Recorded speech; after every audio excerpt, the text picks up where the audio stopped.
12절까지 시작.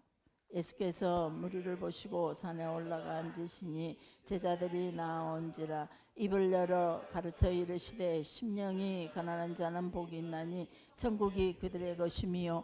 애통하는 자는 복이 있나니 그들이 위로를 받을 것이미요. 온유한 자는 복이 있나니 그들이 땅을 기업으로 받을 것이미요. 의에 주리고 목마른 자는 복이 있나니 그들이 배부를 것이미요. 긍휼히 여기는 자는 복이 있나니 그들이 긍휼히 여김을 받을 것이미요. 마음이 청결한 자는 복이 있나니 그들이 하나님을 볼 것이미요. 화평하게 하는 자는 복이 있나니 그들이 하나님의 아들이라 일컬음을 받을 것이미요. 의를 위하여 박해를 받는 자는 복이 있나니 천국이 그들의 것임이라. 나로 말미암아 너희를 욕하고 박해하고 거짓으로 너희를 거스려 모든 악한 말을 할 때에는 너희에게 복이 있나니 기뻐하고 즐거워하라. 하늘에서 너희의 상이 큼이라. 너희 전에 있던 선지자들도 이같이 핍박하니라. 아멘. 예수님께서 선포하신 말씀들 중에 공생의 기간 동안 선포하신 말씀들 중에서 두 가지라 그랬습니다. 예수님이 하신 사역을 나누며 민중을 상대로 하는 병 고치고 약한 것들을 고치고 귀신을 쫓아내는 그런 사역이냐, 아니면 제자들만 따로 불러서 제자들을 훈련시키는 그런 사역이냐, 두 가지 측면에서 봤을 때 마태복음 5장은 예수님께서 제자들을 따로 불러서, 그래서 5장 1절에 보면은 무리를 보시고 산하고 올라가 앉으시니 제자들이 나온지라, 제자들에게 주시는 말씀들입니다. 그래서 이 제자들을 훈련시키는 내용들을 어쩌면 마태, 마가, 누가, 요한이 서로가 그들의 어떤 이야기 주제별대로 끌어다가 쓰다 보니까 마태복음 5장 같은 경우는 순서 없이 예수님께서 제자들에게 가르쳤던 말씀들을 전부 섞어서 같이 이 자리에 5장, 6장, 7장으로 산상보훈이라는 이름으로 이렇게 기록해서 소개하고 있습니다. 그러면 이제 누가복음이나 마가복음에서 보면은 저 뒷장에 중간에 이런 것들을 속아내서 우리가 봐야 돼요. 근데 거기까지 이제 속아내서 일일이 확인하자면 여러분과 내가 더 많은 시간이 할애되기 때문에 그런 시간들은 이제 여러분들이 성경 공부하면서 한번 찾아보시기 바랍니다. 재밌어요. 성경을 찾아서 읽다 보면은 이 내용 저 내용을 꿰맞춰서 딱 이 톱니바퀴처럼 딱 꿰맞춰지면서 하나의 줄기로 갈 때 그 희열이 얼마나 가슴 벅차고 기쁜지 몰라요. 그리고 내가 이렇게 하나님의 말씀을 하나하나 알아가고 깨달아가고 그 말씀 속에서 내가 정말 이 시간에 내 영의 내 육체가 내 시간이 어쩌면 내 모든 것들이 주님 앞에 그 말씀 속에서 져줄 수 있다는 게 전 너무 기쁠 때가 많거든요. 그래서 여러분들도 그냥 말씀을 그냥 읽어가지 마시고, 이제 또 우리가 준비하고 있는 성경 퀴즈를 하려면은 주로 이제 여러분이 공부했던 내용들, 기록했던 내용들을 다시 한번 훑어보면서 한번 쫙 또 보시기 바랍니다. 우리 공표굴 집사가 성경 퀴즈를 겨냥했는지 모르지만 요즘 성경 쓰기를 시작하더라고요. 그래서 공책을 막 이따마이나 사다가 놓고 성경 쓰기를 돌입해서 그냥 이유 어찌 됐든 간에 전 너무 기뻐요. 든든하고, 하나님께서 어떤 이유든지 간에 말씀을 가까이 한다는 게 얼마나 하나님 보시기에 기쁜 일일까라고 생각합니다. 그리고 그 말씀을 읽을 때마다, 말씀을 눈으로 볼 때마다, 입으로 읊조릴 때마다, 마음으로 생각할 때마다 하나님께서는 그 말씀으로 통해 우리와 대화한다는 것, 우리가 우리 입으로 있는 것 같지만, 우리의 마음으로 생각하는 것 같지만 그것은 이미 하나님과 교제하고 있다는 것, 우리 속에 있는 하나님과의 관계된 작은 것들 하나 놓치지 마시고 하나님과 나와의 교제와 하나님과 나의 주고받는 하나의 어떤 통로로 생각하시고, 그 작은 교제 하나를 귀하게 여기시고 그 느낌 하나를 우리가 확신으로 받아들이고 순종하고 그 말씀을 따라갈 때 놀라운 기적들이 날마다 우리의 삶 속에서 이어진다는 거 여러분들이 고백하게 되고, 그걸 확신하게 될 때 우리의 신앙이 더욱더 강력해질 겁니다. 우리가 하나님의 군사로서의 그 모습이 더욱더 세상을 향하여 강력한 하나님의 군대가 될 수 있다는 겁니다. 마태복음 5장 12절 말씀에 오늘 보니까 기뻐하고 즐거워하라. 하늘에서 너희의 상이 큼이라. 너희 전에 있던 선지자들도 이같이 박해하였느니라 라고 말합니다.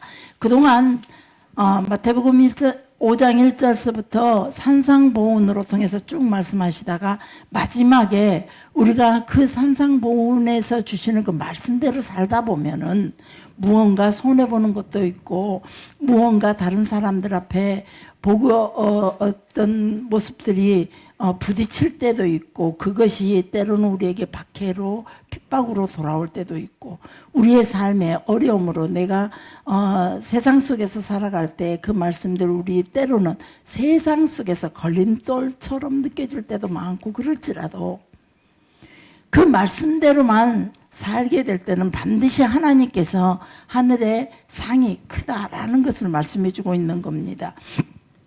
유대의 랍비 문헌에 그러니까 지난주에도 말씀했듯이 상급의 내용과 대상에 대해서 참 많은 이야기를 해주고 있다 그랬습니다. 613개의 율법 가운데 478개의 율법서예가 사랑과 정의를 나타내는 그런 삶을 멈추지 말아라 라고 말합니다.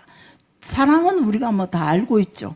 사랑은 어떤 건지 설명하지 않아도 좋은 것, 아름다운 것, 우리 용서하는 것, 덮어주는 것, 우리는 그렇게들 생각하고 있습니다. 그러나 그다음 우리는 공의를 생각해야 됩니다. 정의를 생각해야 됩니다. 공의와 정의는 인간들이 우리가 생각하는 인간과 인간 관계 속에 나타나는 것이 정의가 아니라 오직 하나님의 율법이요 하나님의 규례요. 하나님께서 원하시는 것. 하나님께서 이 땅을 창조하신 목적, 우리 사람들을 창조하신 목적, 이 모든 것들이 우리에게 주어지는 계명이요. 우리에게 주어지는 규례요.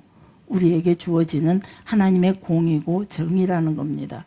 그래서 우리는 어떠한 가운데서도 동족을 향하여 사람들을 향하여 나와 같이 믿음의 사람들 또 우리 이웃의 사람들에게 우리 가정 식구들에게 하나님의 그 사랑과 정의를 끊임없이 나타내야 된다는 거예요. 결코 그것을 멈추지 말아라. 그래서 우리는 반드시 하나님의 공의를 세우고 하나님께서 우리에게 하나님의 공의를 세우시고 그 다음 용서와 국률이 있다는 겁니다. 창세기에 보면은 하나님께서 이 땅을 만드시고 하나님을 닮은 사람들을 만드시고 그들과 함께 교제하며 함께 거하기를 원하셨습니다. 그러면서 하나님께서 먼저 그들에게 하나님의 공의를 허락하십니다. 내 자리는 탐하지 말아라. 그리고 너희가 이 땅의 모든 것은 너희 마음대로 너희 관리하고 먹고 마시며 정복하고 다스리며 너희 것으로 즐거이 너희의 삶의 풍요로움을 채우면서 살아라. 그러나 너희 가운데 내가 있다는 거 잊지 말아라. 너희 가운데 내가 너희의 왕이라는 걸 잊지 말아라. 내가 너희의 창조주다. 이것을 설명하는 것이 바로 선악과입니다. 그래서 선악과는 하나님의 공의요 하나님의 정의로 우리에게 주어지는 하나의 율법의 출발입니다. 하나님의 계명의 출발이라는 거죠. 근데 결국은 그 인생들이 처음 시작했던 그 인생들이 하나님의 공의를 어기고 맙니다. 그때 하나님의 사랑이 시작되는 거죠. 하나님의 국률이. 그래서 발가 벗은 그 부끄러움을 하나님의 국률로 희생제물로 통하여 옷을 입혀주시고 그들에게 하나님 앞으로 돌아올 수 있는 길을 열어주시고 도저히 그들의 죄악 때문에 하나님과 함께 거할 수 없어서 에덴에서 결국 그들은 떠나게 했지만 그래도 다시 돌아올 수 있는 그 길은 허락해 주시면서 하나님은 그들에게 국률과 사랑으로 아담과 하와와 함께 하시고 계신다는 겁니다. 그래서 항상 우리는 하나님 앞에 섰을 때 나와 1:1 하나님의 관계 속에 아니면 우리 가정과 하나님의 관계 속에 우리 자녀들과 나와의 그 관계 속에, 나와 이웃의 관계 속에, 이 모든 내가 살아가면서 주어지는 모든 환경과 그 내 삶의 반경 속에서 항상 기억해야 될 것이 무엇이냐? 내가 서 있는 이 땅에서, 내가 머물고 있는 이 땅에서, 내게 처한 이 상황 속에서 하나님의 공의를 먼저 세우고, 그리고 나서 하나님의 사랑과 긍휼로 다스려야 된다는 겁니다.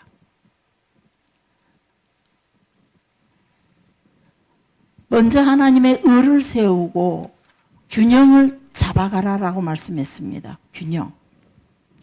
그냥 지난번에도 제가 제 육체를 가지고 여러분한테 비교했듯이 저는 균형 잡힌 몸매가 아닙니다.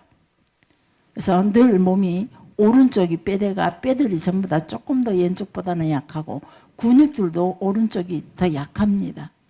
그리고 힘도 거기에 따라서 힘도 오른쪽이 더 좀 약합니다. 사용하는 데 있어서. 그리고 사용하는 것도 힘이 없고 모든 것이 그러다 보니까 일반적으로 내 육체가, 내 생각과 머리가 내 육체를 가지고 이 일을 시킬 때에 오른쪽에게 대부분 왼쪽에게 대부분 일을 시키더라고요. 그러나 오른쪽은 정말 오른손은 너무 편해요. 그래서 제가 한 번씩 그래요. 야, 너 왜 일을 안 해? 제 머리가 시켰지만은 너는 너무 곱게 자라고 있어. 아프다는 이유로 너무 곱게 살고 있어. 제가 제 손에다 그렇게 말할 때가 있습니다. 그리고 제 왼손에게는 너 너무 고생한다. 모든 무거운 것, 더러운 것, 아낌없이 수고하는 모든 것이 네가 다 하고 있어. 너 고생한다. 그래서 네가 아픈 줄 알아. 제가 종종 한 번씩 제 손을 향해서 이렇게 말합니다. 우리의 몸을 사용할 때도 우리는 균형적인 어떤 그 안배를 하고 사용하라 그러더라고요. 그래야 그럴 때에 우리의 육체도 모든 장기능들, 모든 머리부터 발끝까지 이르는 모든 것들이 균형을 이룰 때에 하나님께서 창조하신 가장 처음에 창조하셨던 그 모습으로 회복할 수 있다는 거죠. 근데 우리가 조금이라도 그 균형을 어느 한쪽으로만 안배를 하고 조금 한쪽으로는 그 균형을 잡아주지 못할 때는 우리 몸이 찌그러지든지 잘못될 수 있다는 거죠. 그런 것처럼 우리 영적인 생활도 마찬가지라는 겁니다. 하나님과 우리의 관계를 맺고 우리가 하나님의 안에서 하나님의 백성으로 살아갈 때 균형적인 믿음의 삶을 보여야 된다는 거죠. 그리스도인들의 그 삶을 균형적인 삶을 살아야 돼요. 사랑에만 배치하게 되면은 우리 이 땅에 사랑만 배치하다 보면은 죄악이 파도처럼 밀려든다는 거죠. 어느 순간에 우리의 삶을 함락시켜버리고 그 죄악이 어느 순간에 우리의 모든 삶의 터전을 덮어버린다는 겁니다. 그러나 하나님의 공의를 세우고 사랑과 긍휼로 균형을 잡아간다면 훨씬 더 우리가 유토피아 같은 삶, 사람들이 주로 공산당들이 말하는 그 유토피아의 삶이 바로 그런 삶을 만들어갈 수 있다는 거죠. 잘 균형을 이룰 때에. 그러니까 부부간의 문제도 마찬가지입니다. 남편과 아내가 균형을 잘 이룰 때 자녀들에게도 그것이 가장 복된 길인 것 같아요. 그 가장 좋은 교육이 남편과 아내가 가장 아름다운 균형을 이루고 어떤 측면이든지 가장 아름다운 균형을 이룰 때 자녀들에게 가장 좋은 교육이 되고 자녀들을 양육시킬 때도 하나님과의 관계 속에서 가장 좋은 균형을 이루며 말씀과 그들의 사회적인 생활 속의 교육 문제를 가장 아름답게 균형을 이룰 때에 하나님께서 들어쓰시는 멋진 세상 속에서 멋지게 들어쓰시는 하나님의 어떤 일꾼들로 성장할 수 있는 것 아닌가라고 생각합니다. 근데 우리 자녀들도 가만히 보면은 하나님 말씀과 세상적인 학문의 균형을 이루지를 못해요. 보면은 100% 모두가 다 거진다. 말씀의 균형을 이루는 것이 아니라 세상적인 문화와 학문의 그쪽으로 훨씬 더 삶의 모든 모습들을 그들이 그곳에다 더 안배시켜주고 있다는 거죠. 그래서 우리 자녀들의 영적인 주소가 지금 돌아보면은 그 균형을 이루지 못한 것 때문에 영원한 하나님 나라로 들어갈 수가 없다는 겁니다. 찌그러진 상태에서 온전치 못한 상태는, 완전치 못한 상태는. 그래서 혹시나 우리가 세상 속에는 좀 부족해도 하나님의 말씀으로만 제대로 균형만 잡아버리면 하나님 반드시 사용하신다는 거죠. 반드시 이 땅에서 하나님 나라를 위하여, 이 나라 이 민족을 위하여, 그리고 우리의 자녀들이 꿈꾸는 세상을 위하여 하나님은 우리의 자녀들을 사용하신다는 거죠. 우리가 말씀을 볼 때마다 먼저 항상 신명기 15장 말씀해 보면 뭐라고 말씀해 주고 있냐면, 내 하나님 여호와께서 내게 주신 땅 어느 성읍에서든지 내가 그 속에서 살 때 우리에게 하나님의 공평한 균형을 이루어가면서 살 때에 하나님께서 그들에게 들어가도 복을 받고 나가도 복을 받고, 앉아있을 때나 서 있을 때나 닿는 손길마다, 바라보는 눈길마다, 그들의 걸음마다, 그들의 짐승에게까지, 그들의 나무나 가실 종류에마다 하나님께서 들어가고 나가는 모든 문제 속에 복을 내리시겠다. 그냥 항상 우리는 하나님 앞에서 그 말씀으로 통하여 공의를 세우고요, 하나님의 주시는 삶 속에서 모든 것들을 균형 있는 삶을 살아야만 온전하신 그 하나님의 복이 뭔지를 경험하게 된다는 겁니다. 자, 그래서 그렇게 살아갈 때에 처음에는 우리는 마치 핍박받는 것처럼, 세상 속에서 우리가 소외되는 것처럼, 우리가 오히려 세상 사람들보다 뒤떨어지는 것처럼 그렇게 느껴질 때가 많다는 겁니다. 말씀으로 돌아가자, 신앙으로 돌아가자, 하나님 중심으로 돌아가자. 그런 삶은 어쩌면 세상과 반대되는 세상이기 때문입니다. 세상 속에서 우리가 몸담고 살아가면서 말씀으로 돌아가자, 우리가 첫 신앙을 회복하고 첫 신앙으로 돌아가자, 하나님께로 돌아가자.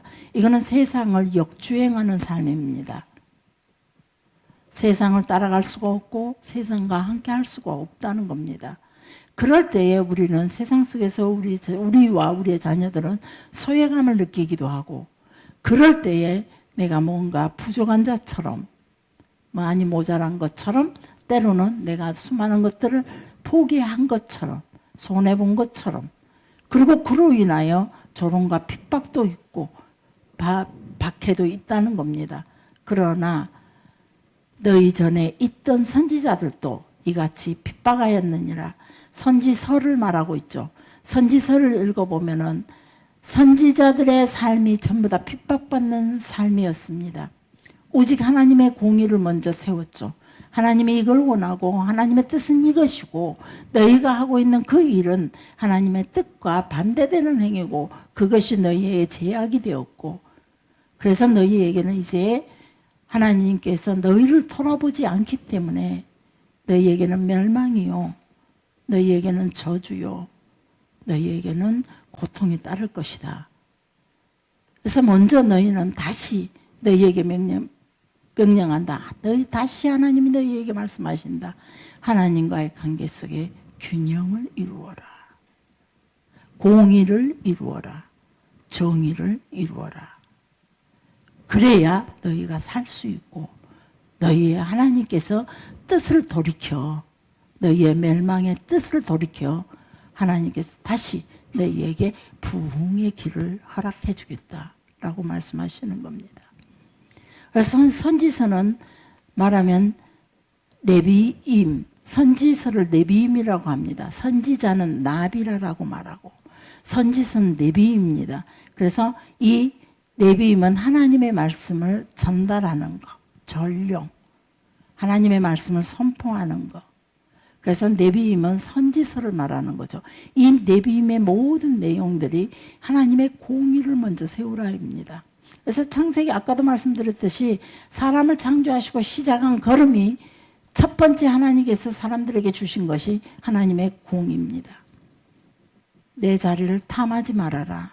내가 있다는 것 기억해라. 너희 하나님, 너희 창조주, 너희의 왕인 내가 너희 가운데, 이 에덴 동산에 너희 가운데, 너희 중앙에 내가 있다. 그래서 항상 너희는 내가 있다는 걸 기억하고, 그래서 이것이 바로 하나님의 공의라는 겁니다. 그리고 또 뭐 아브라함 시대 때도 역시 하나님의 공의로 출발합니다. 노아로 통해 새롭게 시작하는 그 세상도 홍수 이후의 삶도 또 하나님의 공의로 시작합니다. 또 모세를 세워서 이스라엘 백성 출애굽시킨 백성들에게도 그들은 또 그들과 시내산에서 하나님은 하나님의 공의를 먼저 제시하십니다. 내가 너희에게 주는 땅에서 너희가 복되게 살기 위해서는 너희가 내 이 공의 가운데 공의를 지키면서 그 공의를 여러 가지 인생의 삶을 살아가는 사람들, 사람과 사람 사이에 부딪히면서 살아가는 모든 다수의 예의 문제들을 전부 다가 함축시켜서 십계명이라는 것으로 또 그것을 조금 더 세밀하게 풀어서 삶 속에 탈무드처럼 세밀하게 풀어서 교훈지집처럼 하나님께서는 하나님의 공의를 레위기로 통해서 하나님 앞에 드리는 예배와 하나님 앞에 드리는 모든 제사로 통해서 절기로 통해서 하나님의 공의를 끊임없이 말씀해 주고 있습니다. 너희는 내 앞에 올 때 이렇게 하고 너희는 내 앞에 섰을 때 이렇게 하고 너희는 부부와 싸웠을 때 이렇게 하고 내 이웃과 관계 속에 이렇게 하고 내 이웃의 물건을 네가 손해보게 했다면 이렇게 하고 끊임없이 공의를 먼저 앞세웁니다. 그러고 나서 내 앞에 나와라. 공의로 너희가 무장되어 있을 때에 내가 너희를 만나주겠고 나의 눈이 너희와 함께 하겠고 끊임없이 너희의 삶을 내가 주시하여 볼 것이며 너희 가운데 내가 샤켄해서 임마누엘해서 너희와 함께 하겠다. 그리고 너희들로 통해서 나의 뜻이 다 이룰 때까지 결코 너희를 떠나지 않고 버리지 않고 내가 너희에게 허락한 하늘의 복 땅의 복을 너희에게 다 허락해 주겠다. 이것이 바로 하나님의 공의를 이루는 삶의 결과라는 거죠. 그래서 막 무조건 하나님 이런 복 주세요. 저런 복 주세요. 나의 자녀에게 이런 복 주세요. 우리 나의 사업 가운데 이런 복 주세요. 이런 기도가 중요한 것이 아니라 먼저 내가 하나님의 공의를 세우기만 한다면 나머지는 약속에 따라 저절로 오게 돼 있다는 거예요. 약속에 따라. 그게 결과물이니까. 무엇을 심었느냐. 감나무를 심었더니 감이 나고 내가 배나무를 심었더니 배가 나듯이 내가 하나님의 공의를 심었더니 하나님께서 그 공의로 통해 주시겠다고 약속해서 공의를 지킬 때에 주시겠다고 약속했던 신명기의 모든 말씀이 바로 나에게로 저절로 열매가 되어서 내가 심지 않은 나무에 과실을 먹게 될 것이고 내가 짓지 않은 집에서 살게 될 것이며 내 자녀들이 복을 받게 되시고 수천 대에 이르도록 내 자녀들에게 복이 임할 것이며 내가 주는 것들은 영원히 꺼지지 않는 소멸되지 않는 하나님의 복으로 내가 너희에게 채워주리라. 바로 이 약속이라는 겁니다. 성경의 전체가 이걸 말해주고 있습니다. 그러면서 그 앞서 이 공의를 세울 때 너희의 삶이 박해를 받을 수 있고 너희의 삶이 세상 속에서 구별되다 보니까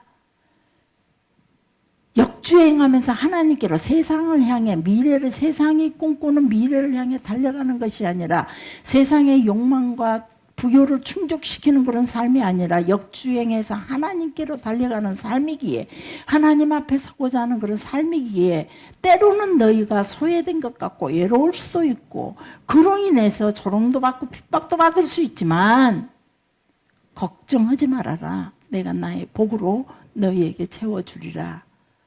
이것이 하나님은 지금도 살아계시고 전에도 계시고 현재도 계시고 미래도 계시는 영원하신 그 하나님께서 변치 않는 흔들리는 그림자조차도 없으신 그 하나님이 절대 거짓이 없으신 그 하나님 반드시 여러분에게 허락하고 또 허락하시겠다는 겁니다. 이것이 바로 믿음입니다. 그래서 기록된 것을 무조건 달라고 하는 것은 그 믿음이 아닙니다. 내가 먼저 공의를 지킬 때 지키면은 구하지 아니하여도 우리의 필요한 거 다 아시고 허락해 주시는 것이 바로 하나님의 섭리라는 것. 그것이 바로 공의라는 거예요. 내가 하나님의 뜻을 행했더니 저절로 따라오는 그 열매가 바로 거기까지가 공의입니다. 내가 순종하는 것만 공의가 아니라 내가 그 계명 속에 거하는 것만 공의가 아니라 팥을 심었더니 파의 순이 자라고 줄기가 자라고 열매를 맺고 그 열매가 탐스럽게 내가 거두기까지, 그리고 그 열매 거두어서 내 입에 들어갈 때까지가 하나님의 공의라는 겁니다. 그걸로 인해서 내가 만족할 때까지가 하나님의 공의입니다. 왜? 그거는 하나님 것이기 때문에, 하나님이 약속하신, 하나님 안에서 이루어진, 공의로 통해 이루어진 그 약속이기 때문에 내가 내 입에 들어가서 먹고 내 삶이 부욕해 되고, 그로 통하여 내가 살이 찌고 부욕해 되는 것, 넉넉한 삶을 살아가는 것 자체가 행복을 누리며 나눠주는 삶까지도 갈 수 있는 이 모든 것들이 다 하나님의 공의입니다. 그래서 절대 공의를 떠나서 그 어느 것 하나도 공의를 떠나서 설계할 수가 없고, 공의를 떠나서 우리가 계획할 수가 없고, 공의를 떠나서 우리가 그 어떤 것도 움직일 수가 없다는 겁니다. 오직 그 공의 안에 거할 수 있도록. 그래서 그러면서 이 선지자의 모든 글들, 아니면 창세기부터 계시록까지 일어나는 모든 것들은, 계시록까지 주시는 그 모든 말씀은 결국은 하나예요. 너희들은 하나님의 공의를 이루어라. 우리를 부르신 부르심의 소망이 무엇일까요? 우리를 부르신 그 사명의 길이 무엇일까요?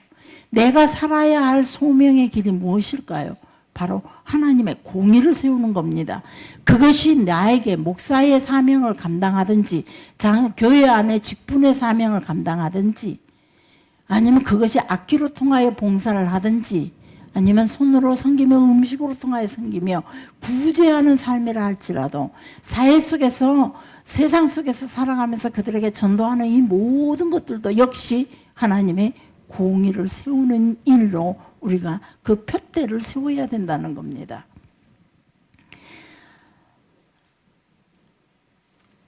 마태복음 5장 13절 말씀을 한번 보시게.